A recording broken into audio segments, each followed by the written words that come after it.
میرے دوستوں، آپ کے سامنے کبھی بھی یہ اتفاق ہوا ہوگا کہ کوئی جانور جس کو کھانا حلال ہے وہ اتنا بیمار ہے کہ اس کی سانسیں اٹک رہی ہیں یا سانس بھی بند ہو گئی ہے، اس کی زندگی کا احساس نہیں ہو رہا ہے، تو سوال سب کے سامنے آتا ہے کیا ذبح کر کے اس کو کھانا حلال ہے؟ کس طرح معلوم کیا جائے کہ اس کا کھانا حلال ہے؟ کیا شریعت اس طرف ہماری رہنمائی کرتی ہے؟ میرے ہاتھ میں میرے دوستو کتاب الفقہ علی المذاہب الاربعہ ہے، یہ آپ کے سامنے ہے۔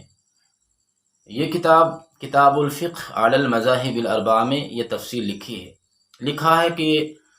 جانور بیمار ہے اور اگر یقینی طور پر اس کا زندہ رہنا معلوم ہو رہا ہے، یعنی وہ حیات ہے، زندہ ہے، تو اس کو ذبح کر کے کھانا جائز ہے۔ شرط یہ ہے کہ وہ جانور اتنا ایسا خطرناک مرض میں مبتلا نہ ہو کہ اس کے کھانے سے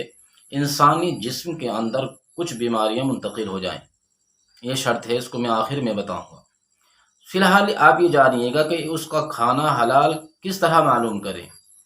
اس کو جب ہم ذبح کریں تو ذبح کرتے وقت یہ دیکھیں گے کہ اس نے ذبح کرتے وقت کوئی حرکت کی ہے یا ذبح کرنے سے حرکت تو نہیں کی لیکن اس کے جسم سے خون نکلا ہے، جب اس کے رگیں کاٹی تو خون نکلا ہے۔ اگر اس نے حرکت کی ہے یا حرکت تو نہیں کی لیکن خون نکلا ہے، ان دونوں میں سے دونوں میں سے دونوں باتیں ہوں یا ایک بات ہو۔ اگر وہ ذبح کرنے سے حرکت کر رہا ہے یا خون نکل رہا ہے تو ذبح کر کے پھر اس کا کھانا حلال ہے، اس لیے کہ خون نکلنا یہ زندگی کی علامت ہے اور حرکت کرنا بھی یہ زندگی کی علامت ہے۔ آگے چلتے ہیں۔ اس کو ذبح کیا، جانور کو ذبح کرنے سے اس نے حرکت نہیں کی یا اس نے خون بھی نہیں نکلا اس سے، یعنی جو زندگی کے معلوم ہونے کی جو دو علامتیں تھیں، جانور کا حرکت کرنا، پاؤں کو ہلانا یا پیٹ کا ہلنا یا گردن کا ہلانا، یعنی کسی بھی جگہ سے اس نے حرکت نہیں کی اور خون بھی نہیں نکلا، پھر کیسے معلوم کریں کہ اس کا کھانا حلال ہے؟ آگے لکھا ہے کہ جب اس کو ذبح کیا تو ذبح کرنے سے اگر اس کا منہ کھل گیا اور کھلا کا کھلا رہ گیا، اس نے منہ کو بند نہیں کیا، غور سے سنیں، ذبح کیا، ذبح کرنے سے اس کا منہ کھلا رہ گیا، اس نے منہ کو بند نہیں کیا، دونوں ہونٹوں کو بند نہیں کیا اس نے، تو اس جانور کا کھانا حلال نہیں ہے، لا تؤکل۔ لیکن اگر ذبح کرنے سے اس نے جو منہ کھلا ہوا تھا وہ بند کر لیا، یعنی دونوں جبڑوں کو اس نے ملا لیا، دونوں ہونٹوں کو ملا لیا، تو پھر اس کا کھانا یہ حلال ہے، اس لیے کہ دونوں ہونٹوں کو ملا لینا یا جبڑوں کو کس لینا یہ اس بات کی علامت ہے، یعنی یہ زندگی کی علامت ہے، اس کو زندہ رہنے کی علامت ہے۔ اور اگر اس جانور نے ذبح کرتے وقت منہ کو نہیں بند کیا اور نہ اس کو کھولا، اپنی حالت پہ رہا، تو پھر کیا کیا جائے؟ آگے لکھا ہے کہ اگر ذبح کرنے سے اس کی آنکھ کھلی کی کھلی رہ گئی، یعنی کھلی ہوئی تھی اور ذبح کرنے سے آنکھ کھلی کی کھلی رہ گئی، بند نہیں کی، تو پھر اس جانور کا کھانا حلال نہیں ہے۔ وَإِن ضَمَّتْ ہے اُکِلَتْ، اور اگر ذبح کرنے سے اس جانور نے اپنی آنکھوں کو بھڑا لیا، یعنی آنکھوں کو بند کر لیا، تو یہ آنکھوں کو بند کرنا بھی اس کی زندگی اور حیات کی علامت ہے، لہٰذا اس کو کھانا حلال ہے۔ اور اگر ہم نے جو اوپر جتنی علامتیں اس کی زندگی کی بتائی ہیں یہ تمام نہیں پائی جاتی ہیں، تو پھر یہ دیکھیں گے کہ ذبح کرتے وقت اس نے اپنے پاؤں کو پھیلایا ہے یا سکوڑ لیا ہے۔ اگر اس نے ذبح کرنے سے پاؤں کو کھول لیا، پھیلا دیا، تو پھر یہ اس کی زندگی کی علامت نہیں ہے، یہ اس کی زندگی کی علامت نہیں ہے، بلکہ اس کو کھایا نہیں جائے گا۔ اور اگر اس نے ذبح کرنے سے دونوں پاؤں کو، چاروں پاؤں کو سکوڑ لیا،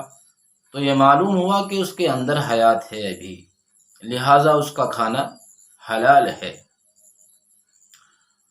اور اگر یہ چیز بھی نہیں معلوم ہو رہی، یعنی ذبح کرنے سے اوپر کی تمام علامتیں نہیں پائی جا رہی، پہلی علامت کیا تھی؟ حرکت کی ہو، حرکت نہ کی ہو تو خون نکلا ہو۔ دوسری کیا علامت بتائی تھی؟ کہ ذبح کرتے وقت اس نے منہ کو بند کر لیا ہو تو کھانا حلال ہے۔ تیسری علامت یہ بتائی تھی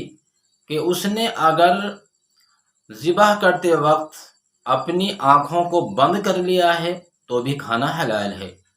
اور اگر اس نے ذبح کرتے وقت اپنے پاؤں کو سکوڑ لیا ہے تو پھر اس کا بھی مطلب ہے کہ اس میں حیات ہے، اس کا کھانا حلال ہے۔ اب اگر یہ تمام علامتیں نہیں پائی جاتی ہیں تو پھر آخر میں ایک اور بتائی ہے کہ ذبح کرنے سے اس کے بال اگر سو گئے، غور سے سنیں، اس کے بال سو گئے یعنی اس کے مرجھا گئے بال، جس طرح انسان سونے سے مرجھا جاتا ہے، پورا جسم سو جاتا ہے، اسی طرح جانور کے ذبح کرتے وقت بال کھڑے نہیں ہوئے، سو گئے، مرجھا گئے، تو پھر اس جانور کو کھانا حلال نہیں ہے۔ اور اگر ذبح کرنے سے اس کے بال کھڑے رہے تو پھر اس جانور کا کھانا حلال ہے۔ یہ آخری علامت زندگی کی ہے۔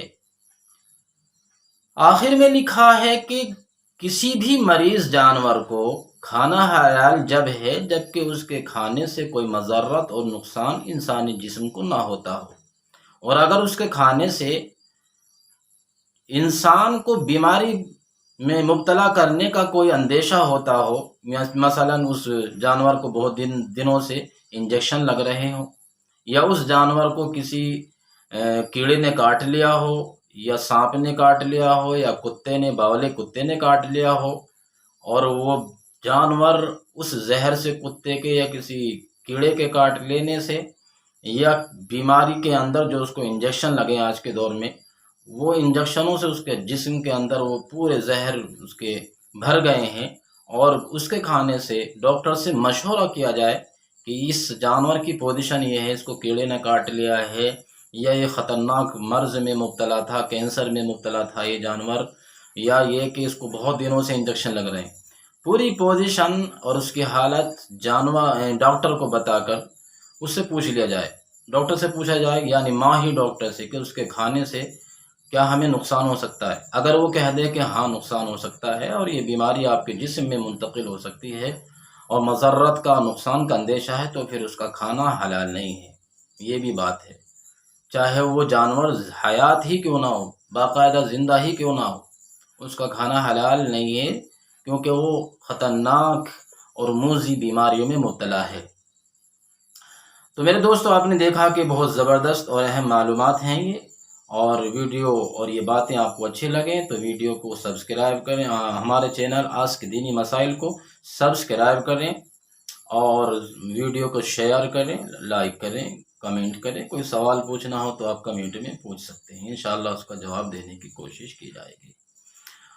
اور آپ نے دیکھا بھی ہوگا کہ ہم جتنی ویڈیو مسائل کی بناتے ہیں، کوشش کرتے ہیں کہ ہر مسئلے کا جواب حوالے کے ساتھ ہو، یہ ہماری پوری کوشش ہوتی ہے۔ ہوا میں گانٹھ باندھنے کی ہماری عادت نہیں ہے۔ اللہ تعالی ہمیں صراط مستقیم پر ہمیشہ گامزن رکھے،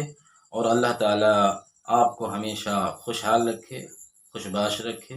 اللہ تعالی آپ کو ہمیشہ ہنستا اور کھیلتا رکھے۔ آپ کی اولاد کو اللہ تعالی آپ کے لیے برکت کا ذریعہ بنائے، اور آپ کے اللہ تعالی اولاد کو آپ کے لیے خوشی کا باعث بنائے۔ چلیے پھر ملتے ہیں دوسری ویڈیو میں۔ السلام علیکم ورحمۃ اللہ وبرکاتہ۔